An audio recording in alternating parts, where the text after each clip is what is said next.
મિત્રો, પહેલગામમાં થયેલા આતંકવાદી હુમલા બાદ ભારત અને પાકિસ્તાન વચ્ચે તણાવ વધી રહ્યો છે. ત્યારે આ વચ્ચે જમ્મુ કાશ્મીરથી સૌથી મોટા અને એક અગત્યના સમાચાર સામે આવી રહ્યા છે.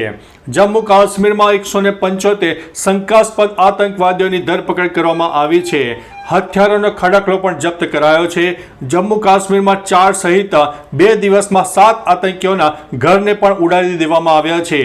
કુપવારામાં હથિયારનો મોટો જથ્થો ઝડપાયો હોવાનો અહેવાલ છે. મિત્રો, સુરક્ષા દળોએ જમ્મુ કાશ્મીરમાં સક્રિય એવા 14 આતંકવાદીઓની યાદી પણ તૈયાર કરી લીધી છે અને તેમને ઝડપી લેવા માટે તેનું અભિયાન પણ શરૂ કરી દીધું છે. જમ્મુ કાશ્મીરના પહેલગામમાં આતંકવાદી હુમલા બાદ ભારત અને પાકિસ્તાન વચ્ચે મિત્રો તણાવ વધી રહ્યો છે. આવા સમયે પાકિસ્તાની સૈન્ય સતત 3જા દિવસે પણ LOC ઉપર ગોળીબાર ચાલુ રાખ્યો હતો. બીજી બાજુ પહેલગામ હુમલા પછી જમ્મુ કાશ્મીરમાં જોખમ હજુ મિત્રો ઘટ્યું નથી. ગુપ્તચર એજન્સીઓએ કેન્દ્ર શાસિત પ્રદેશમાં પ્રવાસન સ્થળો ઉપર વધુ એક હુમલાનું આતંકવાદી કાવતરું હોવાની પણ આશંકા વ્યક્ત કરી છે. આવા સમયે સુરક્ષા દળોએ વધુ 4 આતંકીઓના ઘર તોડી પાડ્યા છે અને 175 શંકાસ્પદ આતંકવાદીઓની અટકાયત પણ કરી છે. પહેલગામ આતંકવાદી હુમલા પછી પાકિસ્તાની સૈન્ય કોઈ પણ ઉશ્કેરણી વિના વાસ્તવિક અંકુશ રેખા પર ગોળીબાર પણ શરૂ કરી દીધો છે, જે તેમની એક નાપાક હરકત કહી શકાય છે, જે શનિવારે પણ ચાલુ રહી હતી. સામે છેડે ભારતીય સૈન્યએ પણ પાકિસ્તાનને જડબાતોડ જવાબ આપ્યો હતો.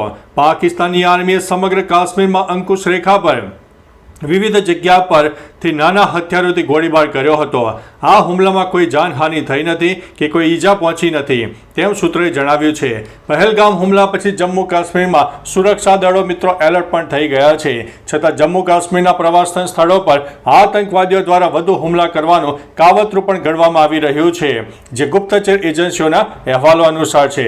ગુપ્તચર એજન્સીઓ મુજબ પાકિસ્તાન સ્થિત લશ્કરે તૈયબાનું ખતરનાક મોડ્યુલ કાશ્મીરમાં ફરીથી આતંકવાદી હુમલાની તૈયારી પણ કરી રહ્યું છે. આ વખતે ટાર્ગેટ કિલિંગ સાથે મોટા આતંકી હુમલાની પણ આશંકા છે.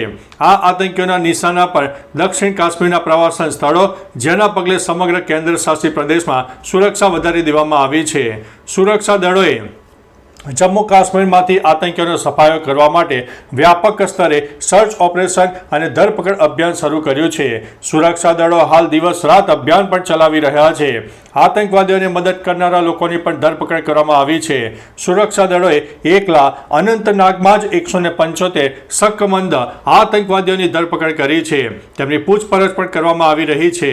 અનંતનાગ પોલીસે તો એમ પણ કહ્યું છે કે કોઈ પણ સંભવિત આતંકી નેટવર્કને તોડી પાડવા માટે અને જિલ્લાને સુરક્ષિત કરવા માટે અભિયાન ચલાવવામાં આવી રહ્યું છે. અનંતનાગ